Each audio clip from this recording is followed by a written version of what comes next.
Hi viewers, ప్రస్తుతం మనం మేడ్చల్ మల్కాజ్గిరి జిల్లాలోని జిల్లా కలెక్టర్ ప్రాంగణంలో ఉన్నాం. ఈరోజు తెలంగాణ రైతు సంఘం ఆధ్వర్యంలో ఇక్కడ ధర్నా కార్యక్రమం నిర్వహిస్తున్నారు. వారు ఏ సమస్యల మీద ఇక్కడ ధర్నా చేస్తున్నారో ఆ సమస్య ఏందో వారిని అడిగి తెలుసుకుందాం. ఏఐకేఎస్ రాష్ట్ర విస్తృత కౌన్సిల్ సమావేశం బషీర్బాగ్ ప్రెస్ క్లబ్లో చేసుకోవడం జరిగింది. దాంట్లో రాష్ట్ర వ్యాప్తంగా ఉన్న రైతు సమస్యలు, ప్రస్తుత గవర్నమెంట్ దేని మీద అయితే పని చేయటం లేదో రైతుల అవసరాల కోసమని మేము కొన్ని డిమాండ్స్ని రూపొందించడం జరిగింది. దానికి సంబంధించి వినతి పత్రం ఇవ్వడానికి కలెక్టర్ల దగ్గర రైతుల యొక్క వాయిస్ కలెక్టర్ ద్వారా గవర్నమెంట్ దాకా చేరాలనే ఉద్దేశంతో ఇవాళ ఇక్కడికి రావడం జరిగింది. వీటిల్లో కొన్ని ముఖ్యమైనవి, యూరియా ఎంత అవసరము, ఏ పంట కూడా యూరియా లేకుండా పండించలేని పరిస్థితిలో యాప్ ద్వారా యూరియా ఇస్తున్నారు. ఒక మామూలు రైతు యాప్ని ఆపరేట్ చేయలేరు. ఎవరినైనా సాయం అడగాలి, వాళ్ళ దగ్గర స్మార్ట్ ఫోన్ ఉండొచ్చు, ఉండకపోవచ్చు, వేలు ముద్రలు అంటున్నారు. వాళ్ళు పని చేసి ఎముకలే కాదు ఏళ్ళు కూడా అరిగిపోయి ఉంటాయి. వేలు ముద్రలు చాలామందివి పడట్లేదు. వయసుని బట్టి కూడా కొంతమంది రెటీనా స్కాన్ అవ్వదు. అలాంటి రైతులందరూ ఆ వేదన వాళ్ళని చూస్తే, రైతుని చూసినప్పుడే అర్థమవుతుంది. అంటే సెన్సిబుల్, ఒక రకమైన సంవేదనశీలతమైన మనుషులు ఉంటే అది అర్థమవుతుంది. ఇట్లాంటి చట్టాలు తీసుకురారు, ఇలాంటి పద్ధతులు కూడాను. సో ఎక్కడెక్కడో ఉండాల్సిన టెక్నాలజీ ఉండాల్సిన దగ్గర లేదండి. రైతులకు వాతావరణ సూచనలు కానివ్వండి, మార్కెట్ గురించి ఇన్ఫర్మేషన్ ఇవ్వటము, ఏ పంటకి ఎంత రేటు ఉండబోతుంది, ప్రపంచవ్యాప్తంగా మార్కెట్ అయిపోయినప్పుడు ఇప్పుడు ఏ పప్పు ధాన్యానికి రైట్ ఉండబోతుంది, ఇలాంటి ఇన్ఫర్మేషన్ ఇవ్వడానికి టెక్నాలజీ వాడుకోవచ్చు గవర్నమెంట్. కానీ రైతుకి యూరియా ఇవ్వడానికి వాడుకోవటము. అలాగే సహకార సంఘాలు, ఒకప్పుడు సహకార సంఘాలు రైతులకి ఆర్థిక మద్దతుకి పంట పండించడము, పండినాక మళ్ళీ కట్టుకోవటము, మళ్ళీ అక్కడి నుంచి అప్పు తెచ్చుకోవడము, ఏ పనికైనా రైతులు ఒక సంఘటితంగా ఉండడానికి సహకార సంఘాలు అనేవి స్వాతంత్ర పూర్వం నుంచి మన పద్ధతిగా వస్తున్నది. మన సమాజానికి సూట్ అయిన పద్ధతి. వాటిని నిర్వీర్యం చేసి పాతిపెట్టి గోరీగట్టే పని అవి స్లోగా చేస్తున్నారు, డైరెక్ట్గా చెప్పరు. నాకు సహకార సంఘాలు వద్దంటే మరి గాంధీ గారిని వ్యతిరేకించినట్టు అవుతుంది అనకుండా చేతల్లో చేస్తున్నారు అలాంటి పని. అన్నిటికన్నా ముఖ్యమైనది ఇవాళ రోజు వచ్చిన పెద్ద ప్రమాద గంటికి ఏంటంటే, ట్రేడ్ డీల్ సైన్ చేసి వచ్చేసాడు ఆయన సైలెంట్గా. అదాని గారిని సేవ్ చేసుకోవటానికో, తన సొంత వ్యక్తిత్వం, తనకు సంబంధించిన రహస్యాలు దాచుకోవటానికో మోదీ గారిలో ఒక సంతకం పెట్టి వచ్చేసేస్తే దానిని మనం తరతరాలు పే చేయాల్సి ఉంటుంది. దానికి మనము ఎలాగంటే, మీరు అనుకోవచ్చు చౌకగా అక్కడి నుంచి డంపింగ్ వస్తాయి, పాలు నుంచి, పాల పదార్థాల నుంచి, కూరగాయల నుంచి, ఈవెన్ పళ్ళ నుంచి, ధాన్యాలు ముఖ్యంగా ప్రాసెస్డ్ ఫుడ్స్ వస్తాయి. ఎందుకంటే వాళ్ళకి బ్యాన్ ఉన్న యాంటీబయాటిక్స్ వాడిని, పెస్టిసైడ్స్ వాడిని, మాంసం తయారైనప్పుడు అక్కర లేకుండా తీసేసిన మాంసాన్ని ప్రాసెస్ చేసి అందమైన షేపుల్లోనూ ఫ్లేవర్లు వేసి పనికిమాలిన నూనెల్లో వేయించి ప్యాకెట్లో వస్తాయి మనకి. మన పిల్లలు, మనము అవి తిని బాగున్నాయి కదా అని అనారోగ్యాలు వచ్చి ఎందుకు వస్తున్నాయి? ఇప్పుడు గాల్ స్టోన్స్ వస్తున్నాయి, కిడ్నీ స్టోన్స్ వస్తున్నాయి, లివర్లు పాడవుతున్నాయి, కిడ్నీలు పాడవుతున్నాయి. ఎందుకనేది చవకగా అట్లాంటి వస్తువులు వాళ్ళకి అక్కర్లేని అన్నీ మన దేశాల మీద. ఎందుకంటే మనం జనాభా ఉన్నాం కదా, మనకున్న ఏకైక బలం ఏంటంటే 140 కోట్ల జనాభా. వాళ్ళ మీదకి గుమ్మరిస్తున్నారు. అవి తిని మనం అనారోగ్యం పాలైతే మళ్ళీ హాస్పిటళ్ళు, మళ్ళీ మందులు, మెడికల్ ఇన్సూరెన్సులు కూడా ఆ కంపెనీలే, బయట ఇయ్యానమాట. మేక్ ఇన్ ఇండియా అనేది ఉట్టి మాటకి, ప్రచారానికి మాత్రమే పనికొస్తాను తప్పించి ఆచరణలో శూన్యము. మనం యూరియా కూడా మనకి దేశానికి కావాల్సినంత యూరియాను మనం తయారు చేసుకునే ప్రయత్నాలే లేదు. ప్రయత్నం చేసి చేయలేకపోవటం వేరండి, ముడి పదార్థాలు దొరక్కోయేమన్నా. అసలు ప్రయత్నం అనేది లేదు, అన్నీ దిగుమతి చేసుకోవాల్సిందే.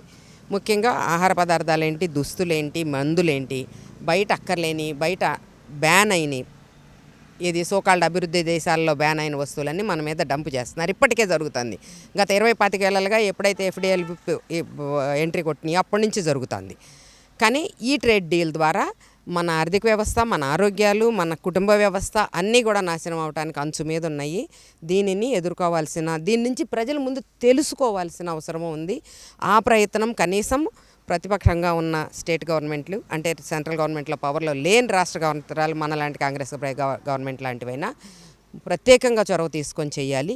యాజ్ ఏ కమ్యూనిస్టులుగా మేము చేస్తున్నాం జనంలోకి వెళ్ళి ఈ ట్రేడ్ డీల్ వల్ల ఏమేమి నష్టాలు వస్తున్నాయి అనేది ప్రజలకు తెలియజెప్పటం ఇందులో ఒక భాగం అండి వాళ్ళ కార్యక్రమంలో.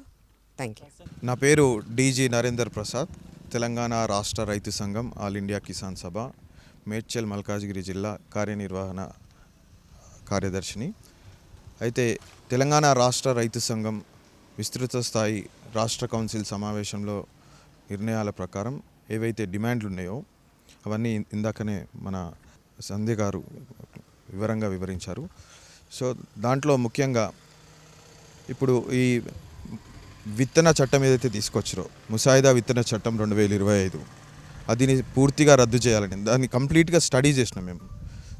వ్యవసాయ నిపుణులతోటి, శాస్త్రవేత్తలతోటి, స్కాలర్స్ తోటి, స్టేక్ హోల్డర్స్ అందరూ దాన్ని చర్చించి దాంట్లో ఉన్న అంశాలన్నింటినీ వ్రాతపూర్వకంగా కూడా మేము రాష్ట్ర ప్రభుత్వం ద్వారా కేంద్ర ప్రభుత్వానికి పంపించడం జరిగింది.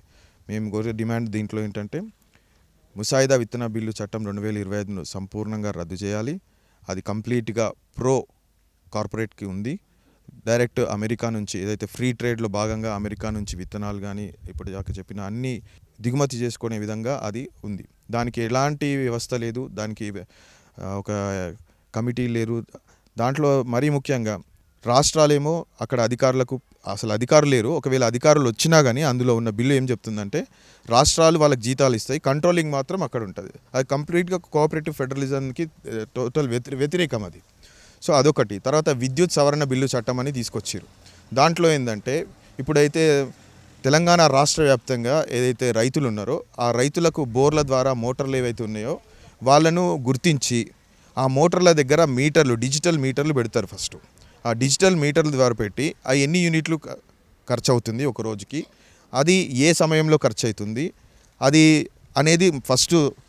ఇప్పుడైతే 30 రూపాయలు సాధారణ బిల్లు మాత్రమే వస్తుంది రైతులకు.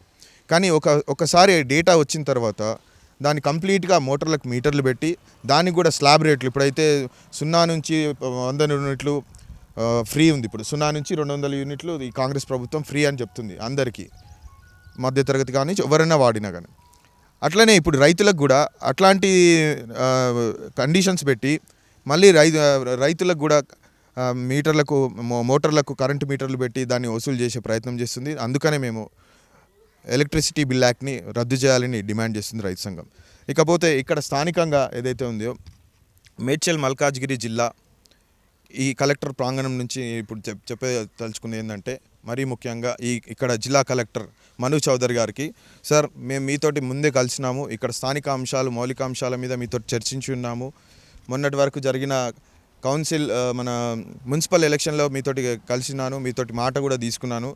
ఏంటంటే ఈ కలెక్టర్ భూమికి సంబంధించిన ఏదైతే ఉందో 52 ఎకరాల 20 గుంటలు తీసుకొని ఉన్నారు. దానికి ఆ రైతులకు ఎలాంటి నష్టపరిహారం జరగలేదు.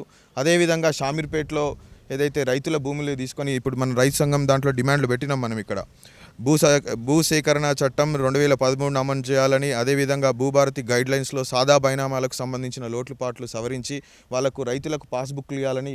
ఈ రైతులు వాళ్ళే అనమాట, వీళ్ళిద్దరు కూడా దాదాపు 8-9 కుటుంబాలు ఉంటాయి. అదేవిధంగా ఇక్కడ 52 ఎకరాలు 20 గుంటలు కోల్పోయిన భూములలో కూడా 28 కుటుంబాలు ఉంటాయి. అవి పెరిగి పెద్దగా దాదాపు 80 మంది దాకా ఉన్నారు. వాళ్ళకు 2 ఎకరాలు ఇచ్చి డబుల్ బెడ్రూమ్ ఇల్లు ఇచ్చి వాళ్ళకి ఇక్కడ ఉద్యోగం ఇస్తా అని చెప్పారు. అది ఇప్పటిదాకా లేదు. 10 ఏళ్ళు గడిచిపోయింది కేసీఆర్ ప్రభుత్వంలో. దళితులకు 3 ఎకరాలన్న కేసీఆర్ ఉల్టా వాళ్ళ ప్రభుత్వంలోనే 52 ఎకరాలు తీసుకోవడం జరిగింది. సో ఇది మీరు కలెక్టర్ గారు మను చౌదరి గారితో మాట్లాడడం జరిగింది. దాని మీద మీరు యాక్షన్ తీసుకోవాల్సి ఉంది, లేకపోతే మేము కంటెంప్ట్ ఆఫ్ కోర్ట్ వేయడానికి సిద్ధంగా ఉన్నాము. భారతదేశానికి భారతదేశానికి స్వతంత్రం వచ్చినప్పటి నుండి కూడా మన భారతదేశంలో ఉన్నటువంటి రైతులందరూ కూడా అనేక సమస్యలతో బాధపడుతూ ఉన్నారు. ముఖ్యంగా ఏ ప్రభుత్వం వచ్చినా రైతే రాజు అని చెప్పేసి నామకవాస్తే చెప్తా ఉన్నారు. వాళ్ళకి ఇచ్చే గౌరవం ఇవ్వలేకపోతున్నారు.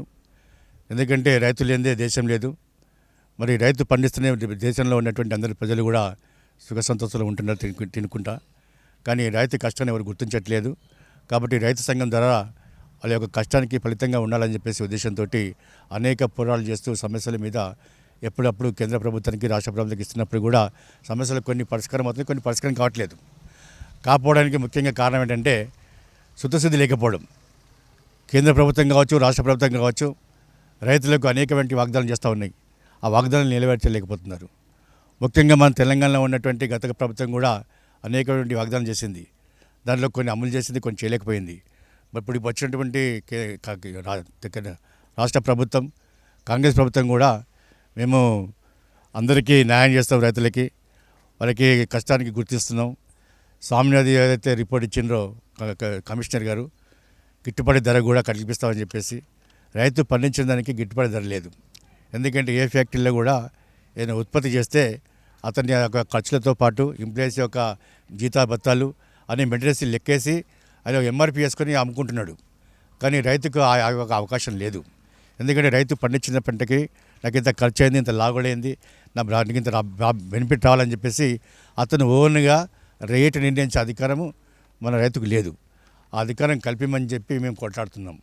కానీ గవర్నమెంటు, గతంలో ఉన్నటువంటి గవర్నమెంటు రైతులు పండించినటువంటి పంటకి మరి ఏ రకంగా వాళ్ళని ఆదుకుంటే వాళ్ళకు బెనిఫిట్ ఉంటుందో అనే ఒక కమిషన్ వేసింది. అదే ఈశ్వరనాథ్ కమిషన్ అంటారు. ఆ కమిషన్ మొత్తం దేశంలో తిరిగి అన్ని రాష్ట్రాల్లో రైతుల యొక్క ఈ స్థితిగతులను గమనించి మరి ఈ రకంగా పండించినటువంటి పంటకు 50% అదనంగా కల్పిస్తే రైతులకు ఉపయోగపడుతుందని చెప్పేసి కమిషనర్ గారు ఏనాడో రిపోర్ట్ ఇచ్చారు. దాన్ని అమలు చేయమని చెప్తే ఇంతవరకు కూడా చేయట్లేదు. ఏ ప్రభుత్వం కూడా ఎన్నికల్లో వచ్చే టైంలో మేము అధికారంలోకి వస్తే తప్పకుండా విష్ణుదేవ్ యొక్క కమిషనర్ గారు ఇచ్చినటువంటి రిపోర్ట్ని అమలు చేస్తాం, 50% అదనంగా కల్పిస్తామని చెప్పి చెప్తున్నారు. కానీ దాన్ని ఆచరణలో తీసుకురాకపోవడం వల్ల రైతులు బాధపడుతూ ఉన్నారు, రైతులు అప్పుల పాలైపోతున్నారు. మరి దానికి ఆదుకునే వాళ్ళు లేరని చెప్పేసి బాధపడుతున్నారు. చూశారు కదంటే జిల్లా కలెక్టర్ ప్రాంగణంలో తెలంగాణ రాష్ట్ర రైతు సంఘం ఇక్కడ ఆధ్వర్యంలో ఇక్కడ ధర్నా కార్యక్రమాన్ని నిర్వహిస్తూ ఉన్నారు. దీంట్లో భాగంగా రైతులు పడుతున్నటువంటి బాధలన్నిటినీ కూడా ప్రభుత్వం వెంటనే వారి సమస్యలన్నీ తీర్చాలని చెప్పేసి ఇక్కడ వారు ప్రధానంగా డిమాండ్ చేస్తూ ఉన్నారు. యూరియా కొరత లేకుండా అదేవిధంగా రైతులకు తమ ఖాతాలో వేయాల్సినటువంటి రైతు భరోసా కూడా సకాలంలో చెల్లించాలని చెప్పేసి రైతులకు బాసటగా నిలవాలని చెప్పి వారు కోరుతూ ఉన్నారు. రైతులకు కావాల్సినటువంటి అన్ని సదుపాయాలను కూడా కల్పిస్తూ రైతు సంక్షేమాన్ని కోరుకోవాలని చెప్పేసి ప్రధానంగా వారు డిమాండ్ చేస్తూ ఈరోజు జిల్లా కలెక్టర్ గారికి కూడా వాళ్ళు వినతి పత్రం ఇవ్వడం జరిగింది. ఇదే విధంగా రైతుల పక్షాన వారు ఎప్పుడు కూడా రైతులకు ఏ సమస్య వచ్చినా మేము ముందుండి ఆ సమస్యను తీర్చడం కోసమే మేము ఉన్నామని చెప్పి వారు తెలియజేస్తూ ఉన్నారు. రైతు సంక్షేమాన్ని ముందుగా తీసుకుపోయి అధికారులు కూడా దీనిపైన ప్రభుత్వం కూడా చిత్తశుద్ధితో వారికి సమస్యలన్నీ కూడా పరిష్కరించాలని చెప్పేసి వారు కోరుతూ ఉన్నారు. వీళ్ళ వెంకటేష్తో reporter Shyam Prasad. Please subscribe to the channel and download the Politicos app from the links in the description.